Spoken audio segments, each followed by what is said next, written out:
Welcome back to another episode of What Are You Made Of with your boy, the unstoppable Mike C-Roc. I'm in the house today with a lady that I met through, I don't even know how we met, but anyway, she's friends with a friend of mine, Jeff Hoffman, and we got to see each other at Greg Reed's event, Prosperity Camp. She's phenomenal. She's been in real estate before. She's an awesome salesperson, but now she's on to a bigger mission, which we're going to hear about today. My guest today is Marisa Padilla. She helps teach people empowerment by overcoming adversity, utilizing life's hardships as a takeaway tool to grow and build a successful life. And she loves the saying, your mess is your message. We're going to hear some of her mess and her message today. Marisa, welcome to the show. Thank you, Mike. Thank you so much. And it's such an honor to be here today. You are awesome. Yes, I'm so glad that our community of people brought us together and we're able to connect because you are one person I definitely am inspired by. So all that you do. So thank you so much for having me on today. For me, when you ask, like, what are you made of? But I didn't ask. I didn't ask yet. So you got to wait. No, your sign. Hey, that's what it's there for. It's there in case you forget, but I didn't ask you yet. So wait a minute. Hold on. So she's ready to go, guys. She's ready to go. Ready. She probably had a Monster Energy drink before the show. That's probably like what she's done. And look, there it is right there. See, so you got to slow down on those. I know. But so let's start the show the proper way. You ready? Okay. Yes. Marisa, what are you made of? I like to say I'm made of passion and compassion. So I definitely am very passionate about the things that I believe in, and I'm very compassionate for people. And I feel that, having both those things to be my driver in life has really brought me to where I am today. And so that is awesome. Awesome. Yeah. So let me ask you this then. So when we talked in Carlsbad, we were out there with Greg Reed's Prosperity Camp. We were in the mastermind with him as well. Shout out to my man, Greg. Yes. You told me about selling and you got into real estate, and I want to start there because I want to know, like, cause you were successful at it. What made you successful, selling real estate, like in sales? Like what was your magic, do you think, that you had, or your I guess your formula? Honestly, it is the ability to listen to people and what their needs are. So some people would come and want to see houses that they had this idea of what maybe their spouse wanted, or they just had an idea of something, but the more that they would share with you, you could really understand where the type of home that would really fit their needs. So you're never going to find a home that's going to 100% fit all their needs.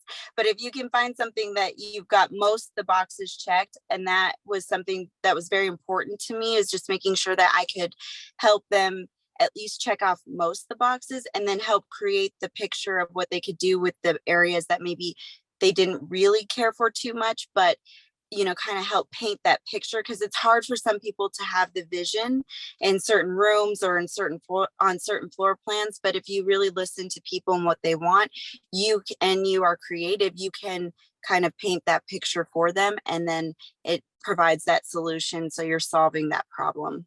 Yeah. So then when you would go through like what was the best month you had as far as units? I closed 20 homes in 1 month. So that was 20 homes. Okay. So that's a lot. Most real estate agents don't do that many, and many builder salespeople don't do that many, not even close. So when you would go through a space where you had leads coming in, not lack of leads, but leads were coming in, but you weren't closing as many, and you were kind of in like a slump or something, what was your go-to thing to get out of it? Like, did you have an assessment? Did you have an internal thing, dialogue with yourself? Like, what was your go-to thing? My go-to thing was just to revert back to my follow-up. So if I was slacking, or there were certain things that just maybe weren't coming like other months, I would go through my follow-up and make sure that I was continuously keeping that relationship. And maybe I dropped the ball, because sometimes you get very busy, and it's not that I don't really like the word busy. I like saying you have more responsibilities sometimes in certain areas. So you can drop the ball. I mean, we're human. And if I felt like I was lacking in a certain area, I always went through my follow-up. My follow-up is key. The people people would say, oh, you're successful because of this or because of this. And truly the reason for any type of success is communication. And if you're communicating on a consistent level and making sure that you are not leaving any gray, then you can get back up and things will start moving again. So if I was ever slacking or lacking, I should say, in a certain area, I would just go back to my follow-up and make sure that I was hitting each customer and then actually, doing more outreach if I needed to. Yeah. Contacts, Mhm. energy. Yeah. Mhm. And so what kind of things would people say that you're successful because of? They would say, you mean as far as clients, like why No, clients like, like you said, people would say I was successful because of this and oh, this. yeah. So I worked for builders. So I worked for Lennar Homes. I worked for Meritage Homes. So two big builders here in Colorado. And sometimes outside agents would say I was successful because people would just come to me because I sat in a model home. But what they didn't realize is that people come to you no matter what. Like, there are multiple builders, there are multiple, it's a competitive industry. So Mm-hmm.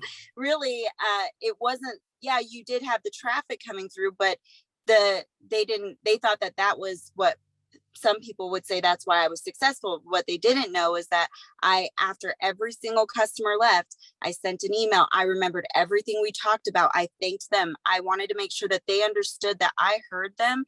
And I was so grateful that they came in to sit with me and spend that time with me, because time is precious and we don't get that back. So I always wanted to make sure that they knew how valuable they were to me.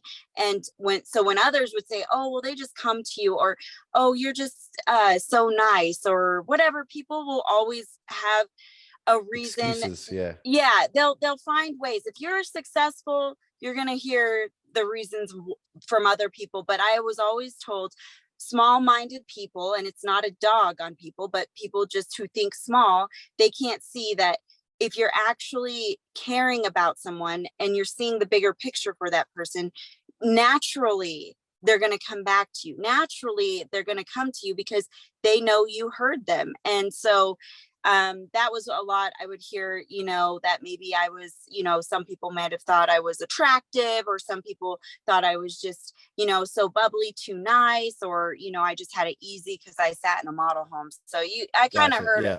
a bit of it all. All right. So thank you for that. So let's dive back into the ingredients that have gone into making Marisa who she is today. So you could start wherever you want. If you want to go back to when you were crawling, or anytime in between from then till now, like what are some catalytic moments or things that you went through in your life that made you who you are today? Like, what comes to mind? Well, first thing that comes, so when I was a little girl, I have dark hair and light eyes. And when I was little, a lot of the time I would get compliments about my eyes. And when you're little, you don't really know why anybody's saying anything about that. But I remember just I was bullied. So I remember thinking, I was just having a conversation with God at a very young age. I've always loved God, and just saying, God, if they could just see you in my eyes. And that was just something that always stuck with me, because I always wanted people to see kindness and compassion. And just knowing that at a little age, now that I'm older, I can look back and be like, wow, that was pretty, I just kind of always had that drive to show love and kindness and compassion. So moving ahead, little did I know that asking that type of question, like, let them see you through me, I was going to face a lot of adversity going forward. But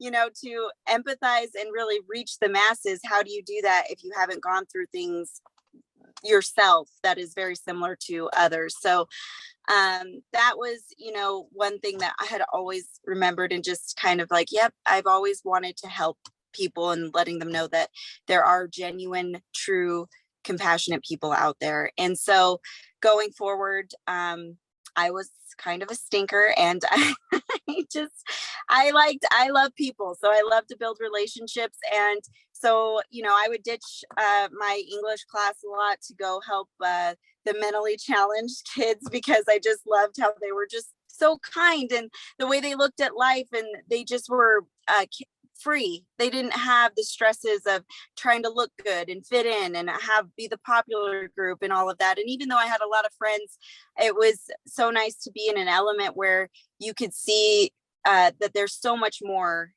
in life than just being the cool kid and having all the neat things. So it's kind of funny. I have friends that are like, Marissa, don't kid yourself. You ditched that class. You didn't ditch. You were supposed to be in that class. But I really just loved serving and being a part of them, because I felt like I was doing something for them, but truly they did something for me that stuck with me for here I am today, and I work with them. So, there's a lot to be said about surrounding yourself with other walks of life, especially when life gets hard. It's really hard to get out of your own way. And what I've found that's really worked for me is I have gone and helped others. So I volunteer at a senior living center. I volunteer at, mentally challenged centers. I volunteer at people that can't, they've lost limbs. They can't work a certain way. And I love that, because it reminds me that my problems, yes, we all have problems, but when you're out actually helping someone else, your problems become less, and you actually find yourself fulfilled, and you're finding more value in life. And so I do a lot of charity work for that reason, really. In particular, it broadens your mind and expands your heart, and it just makes you want to do more. So right. So going through hurdles in life, I have found that when I can get out of my own way and go serve someone else or go help someone else, I'm actually able to get out of that mindset of my own and keep pushing through. And so now, so that's great, because I love how that's guided you into helping today and what you're doing now, which we'll talk about in a second. What are some setbacks or adversities you faced growing up or as an adult that you really had to feel like, man, like how when you're close to an adversity and it feels like there's no hope and there's no light at the end of the tunnel, if any, and you just don't feel like there's a way out. And then all of a sudden, if you just keep pushing, all of a sudden it's like, oh man, I can't even believe I got out of that. Or I can't even believe that I thought things were so dark there. You ever had a moment like that?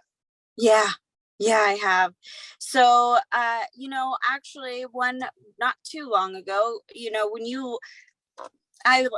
in real estate, I was very, I did very well. But I knew that the way the market was changing for builders and the selling part on my end was shifting. I knew that I needed to expand and go further and help people on a deeper level. However, what I didn't realize is that, you can find yourself in a pivotal moment where you're really I knew what I wanted to do, but now I walked away from something that was paying me very well. And I'm now in this area of, did I make the right decision? And there were so many things just coming at me all at once. Just financial stuff. We'll just start with that. There's a lot of financial things when you make a jump into something else, and it's you learn as you go. So I didn't really do a lot of research in areas that I should have. And then I made this jump, and there were things that were coming at me that I was like, okay, I can get through this. But then there were mornings I would wake up and be like, am I really going to get through this? Because I literally, I don't know. I can't see. I know my why, but I can't see the how. I don't know lots of things are coming at me that aren't so positive and great. And what am I going to do? And I was feeling pretty low, because I believe in what I'm doing at this very moment. And I believe that then, but I just didn't know if I made the right decision, and it left me in a really, really hard spot. And so, it kind of tagged along with, I went through a divorce, and, I was with him for 15 years, and it was almost very similar, because even though the marriage wasn't working, I'm a fighter and I believe in family. So I wanted to stick that out. I'm a one guy girl. So I really wanted to just make my family work. And when you make that decision to leave, it's the same type of thing. I've been there before, where I was like, is this right? And even though I knew it was right, I didn't know how I was going to get through the next few days, or, you wake up and you're like, oh, you've got this knot in your stomach and you just really don't know how to get out of that pit.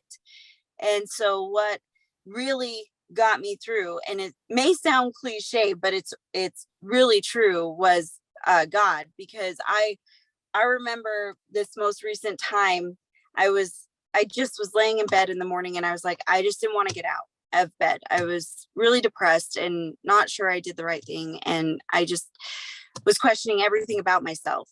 And I remember hearing this voice like, you got to get up. Like, no one is going to make Marissa's day but Marissa. No one's going to pave the road for Marissa but Marissa. And if you don't get up and start believing in yourself truly and be strong, as hard as it is, then how are you going to be a voice for anyone else? How are you going to set an example for your children? What are you doing? Like, you have to get up. You're no more feeling sorry for yourself. No more having those nights with, I'd like to, you just had nights where you would want to have a few drinks or something because you're so stressed. No more of that. Like, you've got things you've got to do. You've got a big calling and you better get your butt in gear. And so it was that one time. This last time, it was a while ago, but it was just that morning, that was the voice that came to me. I got up and I just got after it. And I was like, you know what? No one's going to do anything for me but me.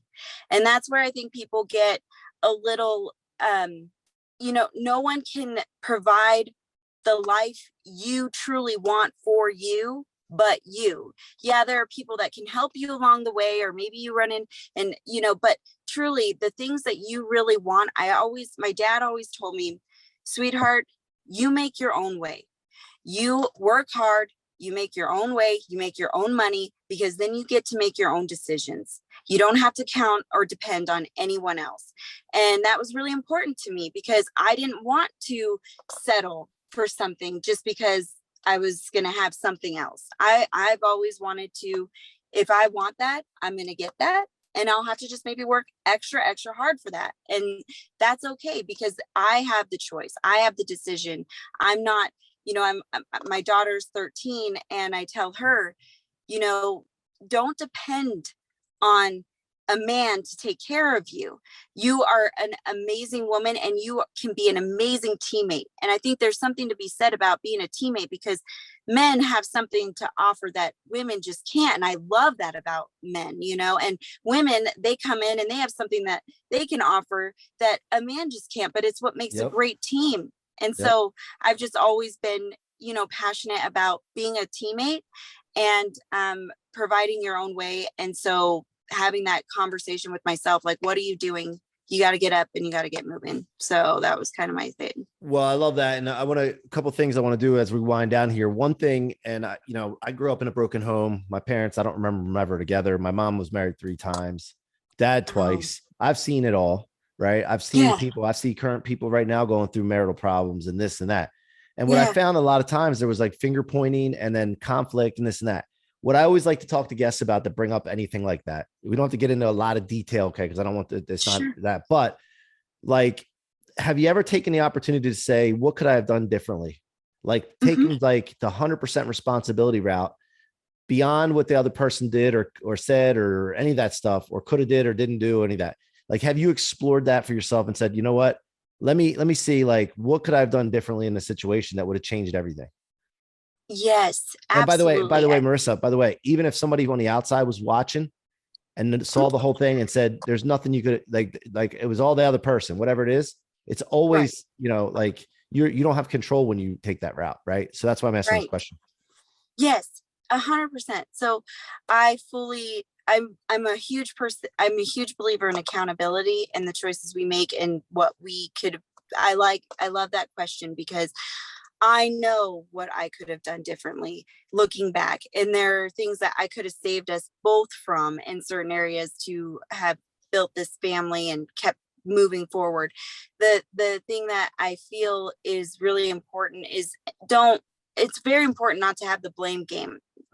That's lame. You need to be able to look at yourself and say, hey, we each, there at one point was a time where we loved each other, and for whatever reason it we know the reasons it didn't work. And sometimes I think too, when you start off very young, I was 19, you know, he was 18. We just, you know, and you grow, and you either, I believe in that you grow together or you grow apart. And if you do happen to grow apart, I feel like it's really important to look back and see what you could have done differently, because then that opens the door for communication, and not a tactful way, but in a way that you both can be rational and move forward, and you're not pointing the finger at one another, because it really, you need to be able to be rational and understand that it takes two in every relationship, whatever that is. So, you know, I'm very passionate about what you said. You know, you just looking back and seeing what you could have done differently. And for me, I saw signs before I got married, but I believed in love so much, and I was so young, and I was, you know, love's everything. And, you know, love's just, you got to work at things too. It just can't be love, you know. So but you find those things out as you get older, and, you know, so I think that you definitely need to look back and see where you kind of could have helped that relationship too, whether it was to leave maybe long ago and part ways as friends, and just say, hey, you know, I'm sorry, we're young, we both want different things, but let's, you know, keep the lines of communication open, and wish you the best. I mean, truly, that would be wonderful if most people could do that, because then it saves also the kids from heartache and pain too, and they go through a lot when there's a divorce. So having accountability and making sure. And this isn't about regret. This is about learning for the future, being able to help others that you run into with the same issues and guide them. But then for you to learn for the future, so that you can have a better life as you go forward, and not make the same thing. So, all right, moving on. As we wind down here, what are you doing now? Like, what are you into now? What's the vision for the future? And what has been happening recently since you made that decision? Like, get your ass up.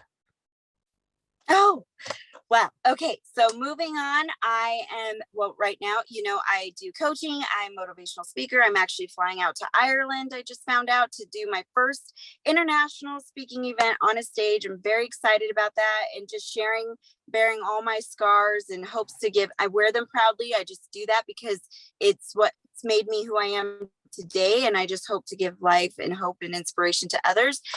Since then, I have been asked to be a judge on a new hit reality TV show airing here in Colorado. It's a real estate game show, so I will be one of the 3 judges on that. And then I've also partnered up with a producer out in San Diego to launch a show out there. Like what? All right, so we had a little phone technical difficulties. You left off right when you were talking about like the thing that's in California after the real estate reality show. What's the next thing? Yes. So I partnered with a producer, and we're doing a show out in California where we interview celebrities and A-list individuals who are impacting people all over the world. I've been invited to speak or co-host. All right. So you're doing the show, A-listers, what they like, the impactors, the impact people. Who's that with, by the way? Who are you doing that show with? I'm doing the show with Mark Giroux. So if you know Mark from Greg Reed's house. Yeah. So yeah, he has asked me to co-host with him. So we there's one event that Greg's going to be a keynote speaker at, and then just other people that he knows along the way. I've actually also been invited to be in touch with the promotional teams for Steve Harvey and Denzel Washington, to connect with them about their message and how they've gotten to where they are. So there's a lot of big things happening right now since the time that I was like, get up, get moving. And it's just really awesome to connect with certain people. And you know, it's great to connect with household names, because they've obviously made a name for themselves where most people know who they are, but it's also so beautiful to connect with all these people that are just drawn to the same types of things and giving and serving. And there's so many beautiful people in the world, and so many amazing individuals that you get to connect with that a lot of people don't know about, but they're doing big things. So I just think that, just having that opportunity to connect with so many different individuals is it's just been incredible. That's So awesome, man. And it goes to show people that if you just make a decision, I talk about this all the time. Decision shapes your life. Decision shapes your life. It could be a decision that you're not good at anything. You're not going to make it. Decision to be fearful, decision to, think the worst, or it's decision to like, what if this happens? Decision to take action, decision to go get it. It's all shapes your future. And so you did that. Get your ass up. You got your ass up, and great things are happening. Marisa, I'm glad I could have you on the show today. Thank you so much for popping on and spending the time with us. And do you have any final, any way people can get engaged with you, social media, wherever, where can they find you? yes. So marisapadilla.me, social media, and then marisapadilla.me at Gmail or .me period is my email and my website. So you can find me easy. Awesome. Awesome. Thanks for being here, guys. You've been listening to the What Are You Made Of podcast with your boy, the unstoppable Mike C-Roc. And it seems like Marisa is unstoppable too, based on some of the things that she shared with you today and other things that I've heard that she's gotten through in the past. So she is an unstoppable force. She continues to be, and just watch out for her and go check her out on social media. Keep coming back, guys. If you have any comments, ratings, please hit it up, man. Let us know what you think. We want feedback. We want to continue to bring you great guests. And also, if you like to watch these, you can go to YouTube, my YouTube channel, Mike C-Roc, Ciorrocco on YouTube. Check it out and also do the same there. We just want you to keep coming back. Until next time, be unstoppable.